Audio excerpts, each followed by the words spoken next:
Fala pessoal, sejam bem-vindos a mais um vídeo aqui no canal da Pythonando. E hoje nós vamos aprender sobre template tags do Django, as tags e filtros de modelos integrados, como a própria documentação aqui já traz pra gente. Caio, o que é basicamente isso? O Django, ele traz pra gente a capacidade da gente poder definir o que será exibido, o que será da gente controlar, o que será exibido no front-end através do back-end. Então, quando nós vamos renderizar, montar a página HTML, nós podemos decidir o que, quando e como algumas coisas vão aparecer para o usuário. Por exemplo, se o usuário estiver logado, exiba isso. Se o usuário não estiver logado, exiba aquilo. Então a gente consegue controlar aquilo que o usuário vai ver através das tags do Django. E é isso que nós vamos aprender. Algumas tags muito essenciais para quem quer trabalhar com o Django, ok? Se você estiver com alguma dificuldade ou queira aprender um pouco mais, é só acessar a documentação oficial do Django, digita aqui template tags e acessa o primeiro link em API Reference, ok? Depois tem o API Reference Templates, tem bastante coisa aqui para vocês aprenderem, mas eu recomendo, entra por aqui que vai ser a que a gente vai seguir na aula de hoje. Para essa aula, eu já deixei aqui um projeto padrão aqui do Django, ou seja, eu criei um Django Admin Start Project, um template tags aqui, criei um app chamado Home, já cadastrei ele, aqui na URL eu já me redirecionei para Home, para essa view Home, aqui dentro de Home eu simplesmente renderizo um template chamado Home.html e dentro de templates eu tenho aqui um teste. Se eu venho aqui e pressiono F5, ele exibe esse teste. E é a partir disso daqui que a gente vai começar a dar uma brincada com os templates tags do Django. Nós temos que entender que existe um padrão às tags do Django. Sempre que você vê algo parecido assim, abre chave e abre porcentagem, provavelmente é uma tag do Django. Ou abre duas chaves. Então, as tags do Django sempre começam com chaves e normalmente chaves e porcentagem, ok? A primeira tag que a gente vai ver é uma exceção. Ela não começa com chaves e porcentagem, ela começa com duas chaves. O que essa tag faz? Ela consegue exibir uma variável lá do nosso back-end aqui no front-end. Então, imagina o seguinte. Aqui na minha view home, ou seja, no back-end, eu defini uma variável x e falei que ela é igual a 1. Vamos supor que eu quero printar o valor dessa variável x aqui dentro de home. Eu teria que abrir as duas chaves e aqui dentro colocar o valor x, ou seja, eu estou printando a variável x. Mas só de fazer isso não vai funcionar, ele não vai me exibir nada. Por quê? Eu não informei para o template, ou seja, o home.html, qual o valor de x. Para que eu tenha acesso aos valores dessas variáveis em home.html e possa utilizar através dos templates, quando a gente vai renderizar a minha página HTML, eu estou passando aqui dois parâmetros, mas eu posso passar um terceiro parâmetro, que é um dicionário. Um dicionário informando todas as variáveis na qual eu estarei enviando para aquele template. Então, eu vou abrir aqui um dicionário e vou criar uma variável qualquer, que no caso eu vou chamar do mesmo nome aqui da variável. Então, falar que x, x. Vou chamar de x1 aqui, por exemplo. Então, aqui no meu home, eu exibo x1. Agora sim, ele me mostra o valor 1 na minha tela. Só que aqui eu poderia chamar de x da mesma forma, só que agora, quando eu tentar exibir x1, não vai funcionar. Apertar Ctrl F5 aqui, tá limpo. Então, aqui no meu home.html, eu teria que exibir x1. E aqui eu poderia ter qualquer valor, poderia ser até uma lista, 1, 2, 3, 4. Pressiono F5, ele vai trazer a lista aqui para mim. Então, o valor que eu tiver dentro dessa variável, desde que eu esteja enviando esses dados lá na minha função render, eu consigo printar aqui. E essa é a tag de print do Django, ok, pessoal? Sempre que a gente quiser exibir alguma coisa, a gente utiliza essa tag. Perfeito? Essa é a tag mais básica que vocês têm que compreender. Por exemplo, se eu tenho mais de uma variável que eu quero exibir, por exemplo, eu quero exibir x e tem a variável y que é igual a 1. Agora eu vou dar uma vírgula aqui e vou passar uma outra chave do dicionário com um outro valor que vai ser y. Agora eu tenho que vir aqui na minha home e exibir o valor y. Pressiono F5 e agora ele me exibe a lista e o valor 1, um abaixo do outro. Caio, eu quero quebrar a linha? Perfeito, coloco um BR aqui.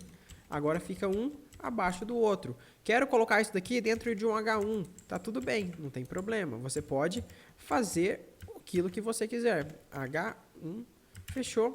F5, esse daqui ficou um pouco maior. Quero estilizar, fazer o que for, você fica tranquilo. Perfeito, pessoal? Uma outra tag que nós temos aqui é o if. Então, vamos supor que eu quero exibir um conteúdo apenas se uma determinada condição for verdadeira. Imagina assim, eu tenho uma variável chamada usuário, underline, logado. Eu vou falar que essa variável é igual a true. Agora, aqui no meu dicionário, eu vou enviar essa variável para lá. Então, usuário, underline, logado, dois pontos, usuário logado. Então, agora eu tenho uma outra tag, que é o if. Então, eu abro chaves, abro porcentagens e escrevo aqui se. Então, se uma condição for verdadeira, eu exibo alguma outra coisa. E depois eu tenho que ter um end if.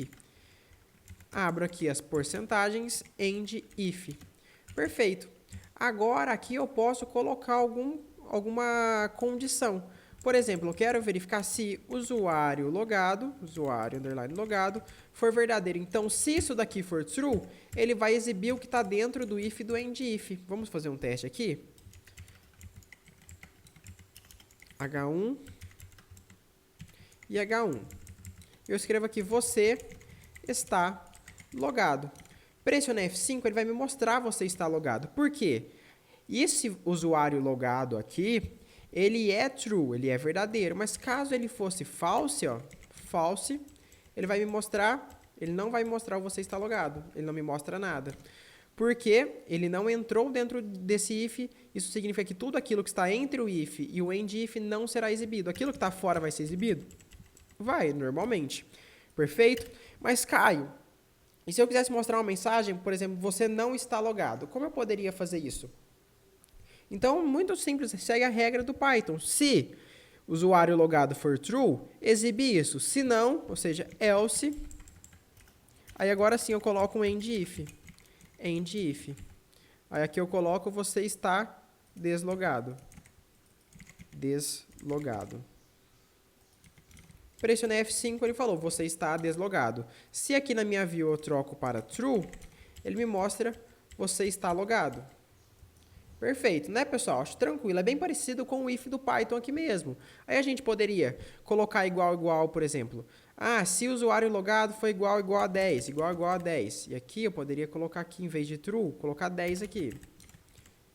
Aí ele vai mostrar você está logado. Se aqui eu coloco igual a 11, por exemplo, ou mudo aqui para 11, pressiono F5, ele vai mostrar você está deslogado.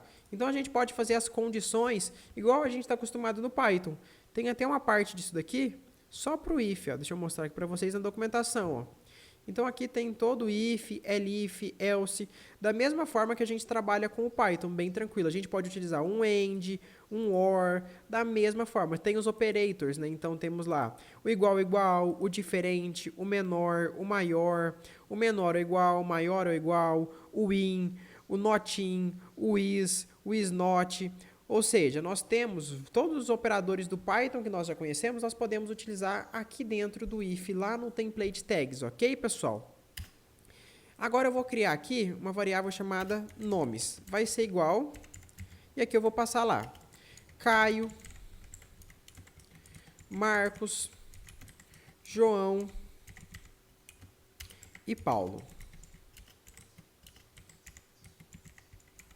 E eu vou enviar esses nomes aqui lá para o nosso templates. Nomes. Vamos supor que aqui nesse meu template eu quero iterar sobre esses nomes para exibir um abaixo do outro, traçar uma linha ali. Como que eu faço para iterar sobre esses nomes? É para isso que existe o for. Porque se eu só printar dessa forma aqui nomes, vai estar exibindo uma lista. Eu não quero exibir isso daqui para o usuário, eu quero tratar isso daqui de forma organizada. Então, eu poderia fazer um for. Abre duas chaves, abre duas porcentagens. Escreve for, e agora eu faço for. Como que é o for no Python? For e em alguma coisa, a gente itera sobre alguma coisa. Poderia fazer for, nome, in, a variável na qual eu passei para esse meu template. Eu não tenho acesso a essa variável, porque eu passei aqui na função render. Então, eu posso colocar aqui for nome in nomes. E tudo que eu preciso abrir aqui, eu preciso fechar. Então, end for. Se eu só pressionar F5 aqui, não vai acontecer nada, porque eu não falei para acontecer nada. Eu poderia exibir aqui agora, lembra daquela tag de print do Django? Eu não posso printar uma variável do meu back-end? Agora eu não quero printar mais nomes, que é a lista, senão ele vai printar a minha lista ali 4 vezes só. Nomes. eu quero printar qual o valor de cada iteração. Então, eu printo o nome, que é o que vem antes do in, assim como no Python. Pressionei F5 ele mostrou Caio, Marcos, João e Paulo. Aí eu quero dar uma organizada um pouquinho melhor. Pode colocar um H1 aqui. H1, pode colocar um BR aqui. Um HR para traçar um risco. Agora sim, tem lá Caio, Marcos, João e Paulo. Então, a gente consegue fazer esse tipo de tratamento, a gente consegue fazer esse tipo de iteração. E assim como no if, tem várias coisas que a gente tem para ver aqui no for. Existe o for, se o for vazio, for empty. Então, a gente pode fazer esse tipo de tratamento aqui. Ó. Nós temos o empty. Então, for, se der para eu iterar alguma coisa, eu itero e faço isso. Agora, se não, por exemplo, eu coloco aqui empty. Empty. Ou seja, se esse meu for vazio, eu posso exibir uma mensagem, por exemplo, assim: não há nenhum usuário cadastrado. Não há nenhum usuário cadastrado. Nesse caso, ele vai me exibir não há nenhum usuário cadastrado? Não. Por quê? O valor na qual eu estou iterando no for, ele não é vazio, ele não é empty. Mas agora, se essa lista aqui fosse vazia, por exemplo, fosse um none, o que iria acontecer? Ele vai mostrar, não há nenhum usuário cadastrado. Então, isso aqui já facilita muito a gente, para a gente não ter que ficar fazendo esse tratamento. Já no for, a gente já coloca esse empty aqui, ou seja, se eu estou listando um monte de nome, mas não tem nenhum nome cadastrado, eu mostro a mensagem, não há nenhum usuário cadastrado no sistema ainda, ou a mensagem de sua preferência, ok? E no for, a gente tem o for loop.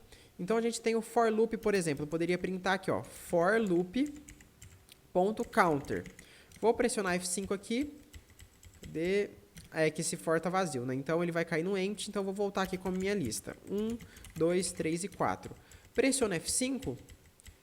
Ele está mostrando lá 1, 2, 3 e 4. O que é isso? Esse for loop.counter. Eu poderia colocar aqui for loop.counter 0. Agora mostrou 0, 1, 2, 3. Significa a quantidade de vezes na qual o for rodou o laço. Por exemplo, aqui eu coloquei 1, 2, 3, 4, mas vou tirar aqui 1, 2, 3, 4 para vocês não confundirem. Vou colocar Caio, Marcos,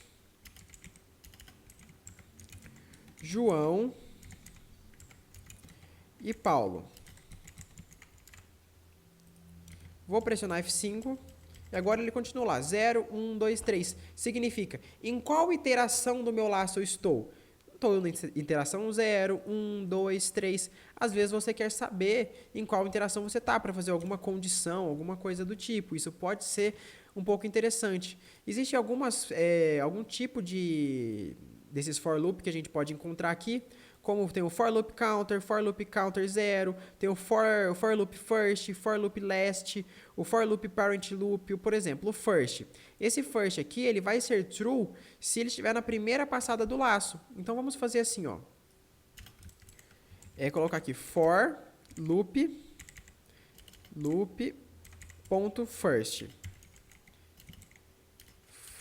Qual que é? O que tem que acontecer aqui? Ele tem que mostrar true, false, false.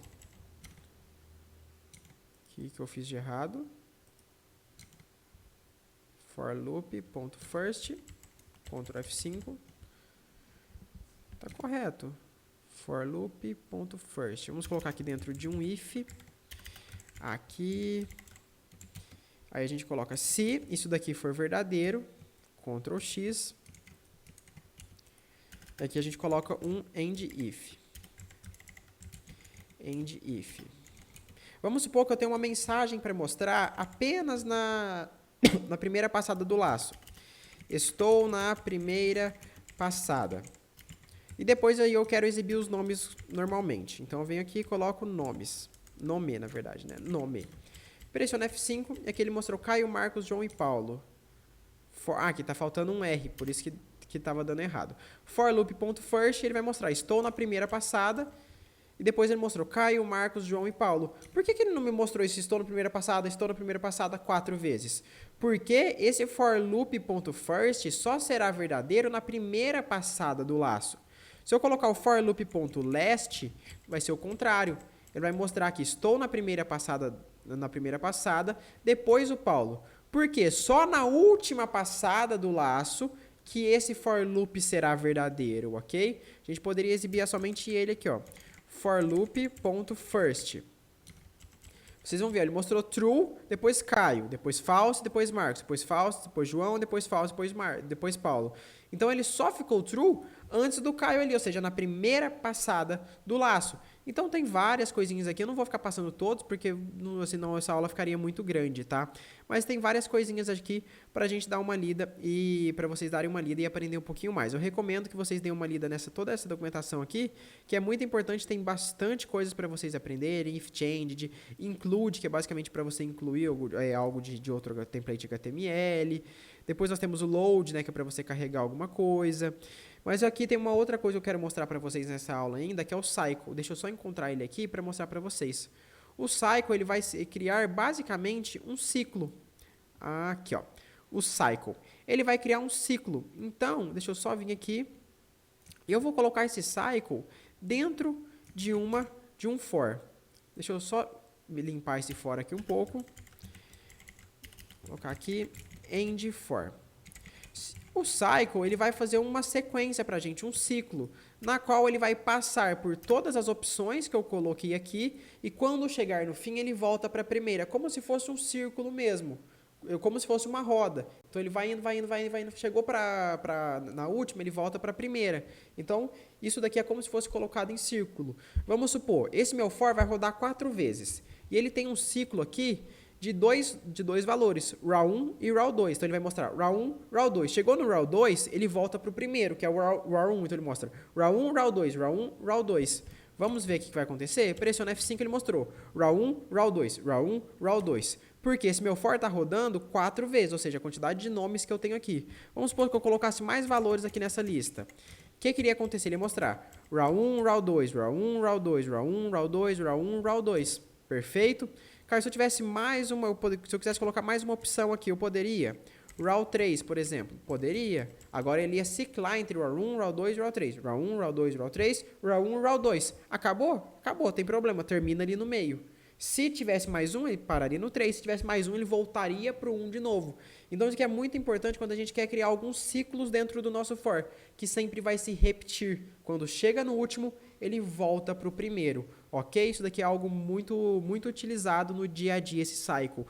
Claro, daria para fazer sem essa tag aqui do Django. A gente poderia fazer só com for, com if, verificar se está no último, voltar para o primeiro. Sim, mas daria muito mais trabalho do que só simplesmente utilizar essa tag que o Django já traz aqui para a gente, tá, pessoal?